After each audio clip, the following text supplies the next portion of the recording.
नमस्कार, आप देख रहे हैं टाइम्स न्यूज और मैं हूं आपके साथ कंचन। इंदौर के पितृ पर्वत पहुंचे भाजपा के राष्ट्रीय महासचिव कैलाश विजयवर्गीय ने मीडिया से चर्चा करते हुए लव जिहाद, पश्चिम बंगाल चुनाव सहित कई मुद्दों पर चर्चा की। इस दौरान वेबसाइट के माध्यम से पड़ोसी जा रही अश्लीलता के विरोध में भी अपनी राय रखी। भाजपा के राष्ट्रीय महासचिव कैलाश विजयवर्गीय लव जिहाद को लेकर कहा कि लव जिहाद की परिभाषा को समझना होगा।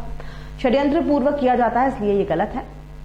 लव जिहाद में कितने साल की सजा का प्रावधान हो, इसका फैसला विधायक करेंगे। पश्चिम बंगाल के चुनाव को लेकर विजयवर्गीय ने कहा कि बंगाल चुनाव में हमने मांग की है कि राज्य पुलिस को चुनाव से अलग रखा जाए। बंगाल में सुपारी किलिंग शुरू हो गई है, घुसपैठियों के जरिए घटनाएं की जा रही हैं। वहीं ओटीटी पर परोसी जा रही अश्लीलता पर कहा कि मैं इसके विरोध में हूं और केंद्र सरकार को चाहिए कि वो कंटेंट को नियंत्रित करने की व्यवस्था करें।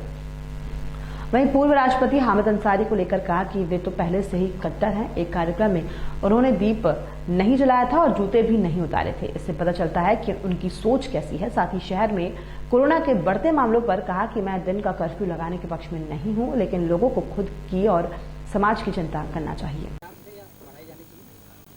ये विधानसभा में जब जाएगा तो विधायक लोग अपनी सलाह देंगे। हम अपनी बुद्धि का उपयोग इसमें नहीं करते हैं अभी, क्योंकि विधानसभा में हमने चुन के विधायक बैठे हैं, वो लोग कानून बनाएंगे। उत्तर प्रदेश में भी 10 साल हो गई है। हाँ, तो ये तो उनके ऊपर छोड़ देते हैं अपन। काउ सेस लगाने की तैयारी मध्य प्रदेश है जी, काउ सेस लगाने की तैयारी मध्य प्रदेश में आज गो कैबिनेट चल रही है और निश्चित रूप से ऐसी मान्यता है कि गाय अगर दुखी रहेगी तो समाज सुखी नहीं रह सकता। ये हमारे पुराने संत कहते हुए हैं। तो गाय की चिंता हमको करना चाहिए और मुझे लगता है कि एक अच्छी शुरुआत मध्य प्रदेश से प्रारंभ हो रही है। और शिवराज जी ने हमेशा पुरानी परंपरा, सनातन धर्म का बहुत सम्मान किया है और उसी को ध्यान में रखते हुए उन्होंने गो कैबिनेट के माध्यम से गो संरक्षण का संकल्प ले रहे हैं। हम उनके इस संकल्प का स्वागत करते हैं।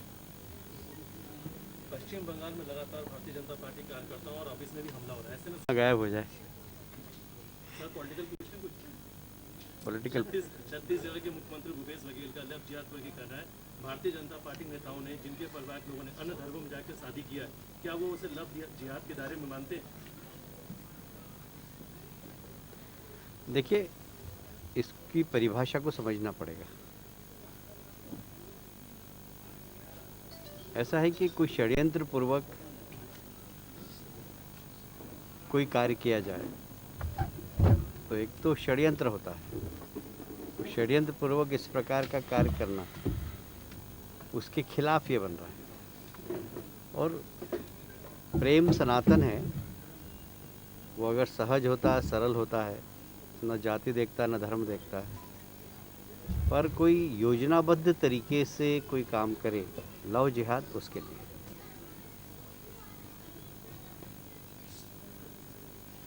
सर, इसके जो कानून का मसौदा तैयार हुआ है उसमें 5 वर्ष की सजा मध्य प्रदेश में निर्धारित की है, लेकिन इसको बढ़ाकर 10 साल करने की मांग भी उठ रही है। मित्रों, हमारे बीच में परम पूज्यपाद महामंडलेश्वर मधुसूदन जी महाराज हैं। परम पूज्यपाद कालिदास जी महाराज के शिष्य हैं आप, और मालवा के संत हैं। कामाख्या माता के बहुत परम भक्त हैं और पहले भी अनेक बड़े बड़े कार्यक्रम किए। हम इनके सानिध्य में कार्तिक पूर्णिमा 30 तारीख को 16 लाख दिए हनुमान जी के चरणों में समर्पित करना चाहते थे। उसकी तैयारियां भी हो गई, जिले की बैठक हो गई, ग्रामीण क्षेत्र की बैठक हो गई, वार्डों में बैठक हो गई। महाराज जी पिछले 10 दिन से यहीं पर हैं, पर कोविड की महामारी के कारण, क्योंकि वो आयोजन इतना बड़ा होता, विश्व का सबसे बड़ा दीपदान का कार्यक्रम होता वो, और उस दीपक को जलाने के लिए 32,000 लोग, एक व्यक्ति 50 दिए जलाता तो 32,000 लोग लगते हैं। तो कार्यकर्ताओं की भी सारी बात हो गई थी, चर्चा हो गई और बैठकों का दौर जारी था। इसी बीच में कोविड की समस्या जिस प्रकार अचानक रोगी बढ़े हैं। कल ही लगभग अचानक इंदौर में 550 के आसपास शायद रोगियों की संख्या थी। तो अचानक ही निर्णय लिया, महाराज जी से चर्चा की और इसको आगे बढ़ाने का हमने निर्णय ले लिया है। अब ये प्राण प्रतिष्ठा जो हमारी 28 फरवरी को हुई थी, अब 28 फरवरी को ये 16 लाख दिए जलेंगे। इसमें Guinness book of world record में भी हमने अप्लाई कर रखा है, उनके लोग भी आएंगे और ये विश्व का सबसे बड़ा आयोजन होगा।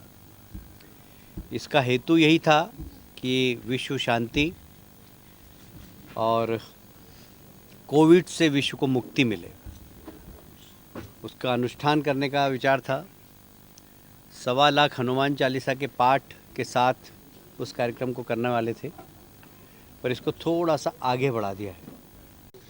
क्या दिन में आवश्यकता है, क्या कुछ पाबंदियां लगाई जा सकती है? मैं दिन की पाबंदी के खिलाफ हूँ, पर व्यक्ति को खुद को पाबंदी रखना चाहिए। हर व्यक्ति मास्क लगाए, हर व्यक्ति एक निश्चित सीमा की दूरी रखे, हर व्यक्ति वो सारे प्रोटोकॉल जो कोविड के हैं, हाथ बार बार धोना, बाहर से जाए घर में तो स्नान करना, इन सब चीज़ों का अगर पालन करें तो देखिए, ये तो हनुमान जी की कृपा है कि हम एक दिन भी नहीं बैठे आज तक। और कलकत्ता में इतना भयंकर है, वहाँ पर भी हम घूम रहे हैं, रमेश जी, यादव साहब, महाराज जी, पर हम प्रोटोकॉल का पालन करते हैं। यहाँ से घर जाएंगे तो घर जाके नहाएंगे, नहाने के बाद फिर घर वालों से मिलेंगे। तो छोटा सा प्रोटोकॉल होता, दिन में 4 बार नहाना पड़े, 5 बार नहाना पड़े, पर नहाते। तो ये प्रोटोकॉल का यदि हम पालन करेंगे, फिर खान पान, एक्सरसाइज, प्राणायाम, इतने व्यस्तता के बाद भी चुनाव संचालक थे सांवेर के, रोज़ 1.5 घंटा जिम जाते थे रमेश जी। प्रेरणा लेने वाली बात कि खुद के चुनाव में भी खुद चुनाव लड़े तो भी जनता इंतज़ार कर रही है, भाई साहब जिम कर रहे हैं। 1-1.5 घंटे रोज़ जिम करना मतलब करना। मैं भी 7 दिन में 5 दिन 1-1.5 घंटे एक्सरसाइज करता हूँ तो करता हूँ। सुबह प्राणायाम करके आया, जब कलकत्ता से चला तो सुबह प्राणायाम वगैरह करके आया, रात को एक्सरसाइज करता हूँ तो करता हूँ। तो हमें अपने प्रति यदि हम जागरूक रहे तो कोई लॉकडाउन की ज़रूरत नहीं है, कोई जनता कर्फ्यू की ज़रूरत नहीं है, पर अवेयरनेस होना चाहिए पूरे समाज के अंदर। लोग यदि अपने लिए जिएंगे, स्वस्थ जिएंगे, तो मैं समझता हूँ समाज स्वस्थ रहेगा। पर अपने से शुरुआत करना पड़ेगा। हम हमारे खान पान का ध्यान रखें, मैदा नहीं खाएं, ज़रा सब्जी आए तो उसको ठीक तरीके से धोएं। ये सब चीज़ें छोटी छोटी बातें हैं, यदि हमने इसका ध्यान रखा तो कोविड से बचा जा सकता है। पार्टी ने किस तरह से तैयारियां की हैं? उधर दावेदार भी लगातार संपर्क कर ही रहे होंगे आपको। मैं तो बंगाल में तैयारी कर रहा हूँ अभी। ये सब रमेश जी, यादव साहब, इनके ऊपर इंदौर जीतू जराती इनके ऊपर छोड़ रखा है। ये जब बुलाएंगे, जब भाषण देने आ जाऊँगा। इसका सिलसिला जारी रहेगा 100%, ये तो मैं गारंटी ले रहा हूँ। पश्चिम बंगाल में क्या कितनी सीटों से भारतीय जनता पार्टी 200 का टारगेट दिया, इसके आसपास ही रहेंगे हम। आपके सांसद गृहमंत्री जी भी आ रहे हैं, लगातार दौरे वहाँ पर हो रहे हैं, तो किस तरीके की परिस्थितियाँ फिलहाल आप देख रहे हैं, क्योंकि लंबे समय से आप वहाँ पर हैं, और अब क्योंकि गृहमंत्री जी भी आ रहे हैं, राष्ट्रीय अध्यक्ष जो है नड्डा साहब, उन्होंने भी वहाँ के लिए काफ़ी योजना बनाई है, लगातार अब 1 साल तक आ रहे हैं 8-9 अभी राष्ट्रीय अध्यक्ष भी आएंगे और उसके बाद फिर गृहमंत्री जी भी आएंगे। अभी जैसा कि सवाल था कि वहाँ पे लॉ एंड ऑर्डर की स्थितियाँ नहीं है, लेकिन चुनाव आने तक क्या केंद्र सरकार या राष्ट्रपति शासन ऐसा लगाने की मांग करेगी कि वहाँ पर लॉ एंड ऑर्डर की स्थिति कम से कम बनी रहे? हमने तो मांग की है, पर लॉ एंड ऑर्डर लगाना ये गवर्नर की रिपोर्ट पे भारत शासन का निर्णय है और संवैधानिक तरीके से वो विचार करते हैं, पर हमें पॉलिटिकली ऐसा लगता है कि वहाँ पर राष्ट्रपति शासन लगना चाहिए। तैयार हो गया रे भोजन, नहीं तो फिर दूसरा। टाइम न्यूज देखिए अब आपके मोबाइल और स्मार्ट टीवी पर लाइव प्ले स्टोर से डाउनलोड करें टाइम स्मार्ट टीवी ऐप।